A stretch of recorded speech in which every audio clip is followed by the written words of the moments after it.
Let's talk about something that sounds really simple: God's address. It seems like a straightforward question, but the answer has actually changed a lot over time.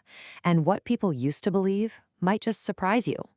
Okay, so let's just start with the biggest question there is. Where is God? Seriously, take a second. What's the first thing that pops into your head? Yeah, if you're like most of us today, your answer is probably something like this, right? God is everywhere at once. God's a spirit, beyond space and time, omnipresent. That's pretty much the standard modern answer. But what if I told you that wasn't always the main idea? That for a huge chunk of history, the answer to where is God wasn't some philosophical concept, but an actual physical location you could point to on a map. Because, what if this whole everywhere at once God is actually a more recent idea? And what if, for a very, very long time, the answer was way more concrete? To really get this older, more tangible idea, we have to travel back in time. We need to see the world through the eyes of a fascinating historian from the first century, a guy who described God's location in a way that sounds totally wild to us today.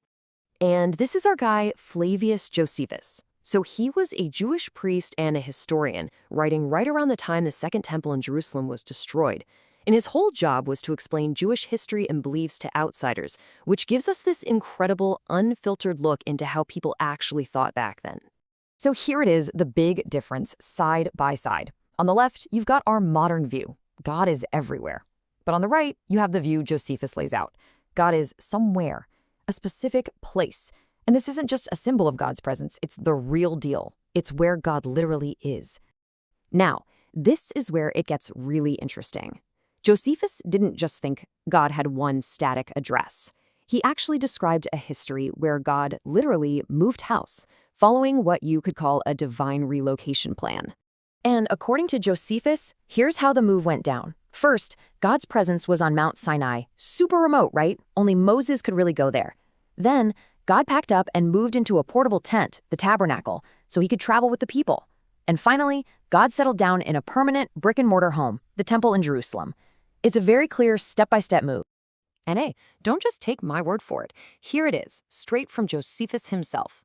And he's not being poetic or metaphorical here. He's explaining a practical change in logistics. You don't have to go all the way up the mountain anymore because God has literally come down to pitch a tent among you. The old address is out of date. God moved. So this is the key insight. In Josephus's telling of the story, the tabernacle isn't mainly about forgiving sins or anything like that. It's a solution to a logistical problem, the problem of distance. It brought God's actual physical presence from a faraway mountain right into the heart of the community. Okay, so God has a physical address. Why is that such a huge deal? Well, because if you truly believe God lives in a specific building, it changes everything. It changes how power works, how you worship, and your entire connection to the divine. So first off, think about the priests. If God is physically inside the temple, then priests aren't just spiritual leaders. They are quite literally the gatekeepers. They're the bouncers at the door to God's house. Their power isn't just symbolic, it's geographically essential. They control access to the one place where God actually is. Now, what about all the Jews who didn't live in the Holy Land, the diaspora? If God lives in the temple in Jerusalem, then being in exile isn't just a metaphor for feeling far from home. It's a real, physical, spatial separation from God. When you pray facing Jerusalem, you're literally trying to aim your words across a real distance to where God lives.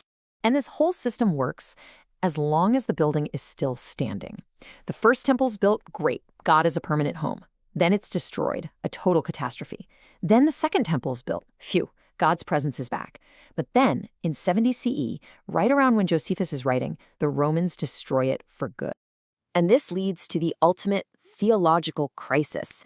I mean, think about it. If the temple was God's house, and that house has just been leveled, where did God go?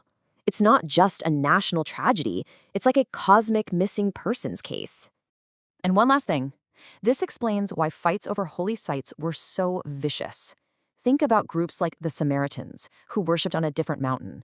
They weren't just arguing about tradition. They were having a life-or-death debate over God's actual street address. If you worshipped at the wrong place, you were essentially sending your prayers to an empty lot.